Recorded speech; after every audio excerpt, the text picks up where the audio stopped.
tayo sa dialysis center na ginagawa ng NPTL and KPI.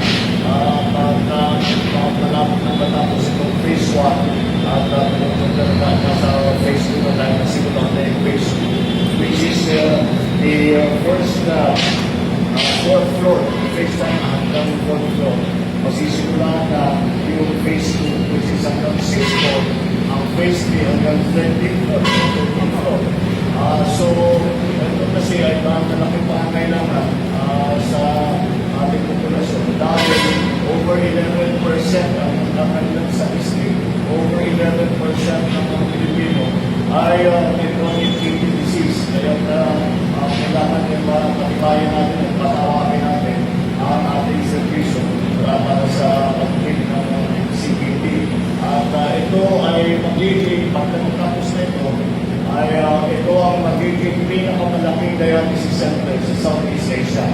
At tingnan din natin, hindi lamang dito sa pagpagaling pagka nagkaroon ng CKD na papag-usapan natin kung paano ang maaari natin gawin upang makaiwas ang ating mga kababayan sa chronic kidney disease. Kaya marami po tayong kailangan gawin para sana pabawasin natin.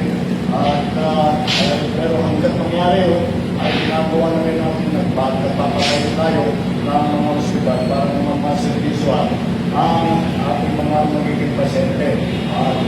This one para sa chronic kidney disease. Pero kasama na dyan, ay dinagdag din natin ang television na binibigay ng PhilHealth. Kung sa pasilidad nito, may pinapalawak pa rin natin ang suporta ng television para sa mga CKD patients. Itinaas na ng PhilHealth ang saklaw na hemodialysis package mula sa 90 hanggang sa 100 na session. Itinaas na rin ng PhilHealth ang benefit package mula sa dating 4,000 pesos, ngayon 6,350 bawat session. Tumaas na rin ang rate ng Z benefit package para sa peritoneal dialysis na kasalukuyan nang aabot mula sa 389,640 pesos hanggang sa 500,140 kada taon para sa mga adults. At mula sa 510,000 hanggang 1.2 million naman para sa mga batang pasyente. Meron na rin tayo 904 accredited na dialysis center sa buong Pilipinas. Kaya ito ay makakaganda servisyo sa ating mga kababayan na naghihirap na pasyente tayo na nagkakaroon ng chronic kidney disease. Kaya patuloy natin gagawa ito. Ang schedule nito ay dapat by the beginning of 2027 ay magsisimula na yung papakita yung mga gamit dito. And when do you think you can start operation?